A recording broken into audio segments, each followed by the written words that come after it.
Tell me if you've ever heard this quote from Benedict XVI. It's one of my favorites. He says, "Music uncovers the buried way to the heart.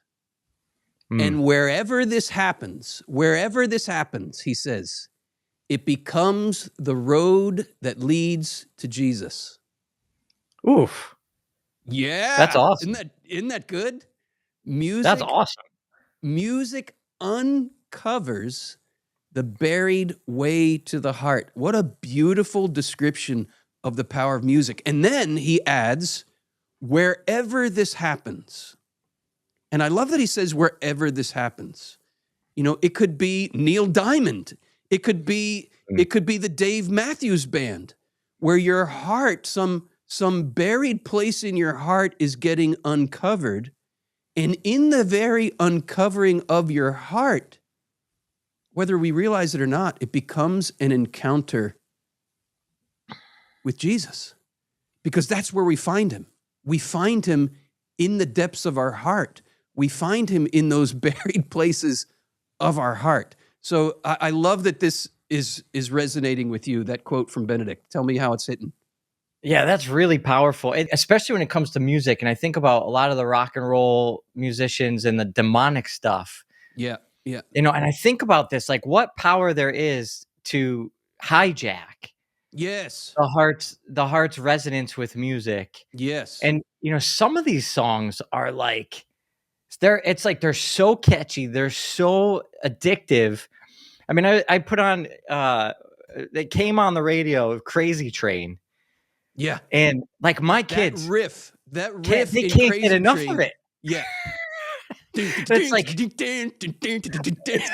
it's awesome, and then you're like listening to it, then but you then listen to the lyric, you're like, oh crap! Like, And then I'm so torn. I'm like, do I turn it off? Do I keep it on? Do I turn it off? Do I keep it on? But then it's it's like, man, how does that happen? Like, there's got to be something supernatural happening here, where or something where some of these musicians let their talents get hijacked. But then, they're nurturing like something in the wrong direction here, or using it at least for the wrong reason. Yes. But, is that even going to be uncovered and bring us to an encounter with Jesus? Maybe just in the inverse, or how does that work? Yes. Thank you, Greg, for bringing that up, because it's so important. We have to be very discerning here. In my love of music, when I came to my faith in my early 20s, like I had to go through my record collection and throw a lot of it out. It was because it just conjured up really painful memories, and it was unsavory lyrics and unsavory bands and what they stood for and promoted. And yeah, I went through a purge because I needed space from it, because it just was part of a really debauched kind of existence that I was living at the time. I was in a lot of rock and roll bands myself and saw that whole scene.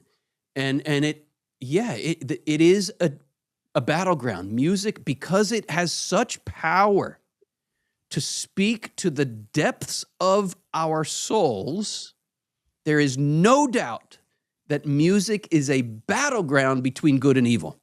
And just as Holy Spirits want to stir our hearts through music, so do unholy spirits want to stir our hearts through music in the wrong direction. And something that good spiritual direction has helped me to understand, and I've been with the same beautiful Catholic priest here in Pennsylvania for the last 21 years, and he has helped me to understand how God sends his son, Jesus Christ, to redeem everything. And this means Crazy Train by Ozzy Osbourne can be redeemed by Jesus Christ. It absolutely can be. And the fundamental principle here of Catholic cosmology that is absolutely essential for this conversation, you've heard me say it before, it's this: the devil doesn't have his own clay. Right? All the devil can do is take God's clay, and God looked at everything he made and said, behold, it's very good. Right? The enemy gets his hands on God's good clay and twists it up. So that song, Crazy Train by Ozzy Osbourne, is twisted clay, right? And it's understandable at a certain stage of our journey where we haven't grown in maturity that we would need to throw away that twisted clay. Okay, that twisted clay is just going to get me in trouble. I need to throw it away, right? So at the early stage of my Christian journey, I had to throw away a lot of my old records. Well, guess what? All these years later, I'm sad that I threw away some of those records because as I've grown, I've learned how I can bring Jesus right into that twisted clay and let him untwist it. Let him undo what the enemy has done, because there's always good clay in there that got twisted up. And that's a development that comes with Christian maturity. That comes with really discerning the inner movements of our own hearts. But that's exactly what we're called to in the Christian life, learning to discern the inner movements of our hearts. And yeah, that riff in Crazy Train, there's no doubt that the enemy has used that to lead many, many, many people astray, right? But here's the analogy. It's like pornography, right? Pornography is a hellish twisting of a heavenly reality, right? And if we think the solution to pornography is to write off the human body altogether and say that's just the devil's territory, give it to the devil. Yeah. No, well, the devil wins. The devil wins if we surrender that clay to him. No. We got to take that clay back and let the Holy Spirit come in there and untwist what sin has twisted up. And then the very same riff that the enemy used from Crazy Train to lead you away can become something that leads you to the Lord. And this, I believe, is what Benedict is getting at when he says, wherever this happens, wherever music uncovers the buried way to the heart, it becomes a road that leads us to Jesus. I'll give you one example. This is amazing. Like AC/DC, Highway to Hell. I'm on the highway to hell. Well, I know a priest who loved AC/DC in his teenage years before he was a practicing Catholic. And he's now a priest. He's now a Catholic priest.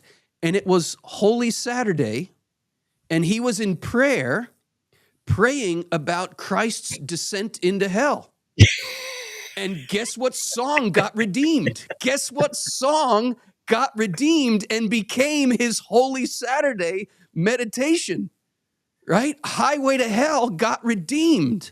Yeah, that's on awesome. Holy Saturday for this priest. The lyrics became for him a meditation on Christ's willing, rapid descent on the highway to hell in order to save hell, in order to redeem it all. I mean, that's just one example. I could give countless examples from my own life of how twisted lyrics or twisted music gets untwisted. Yeah, it's beautiful. It's amazing. And the Holy Spirit gets in there and can do all sorts of things with that. Absolutely, he can.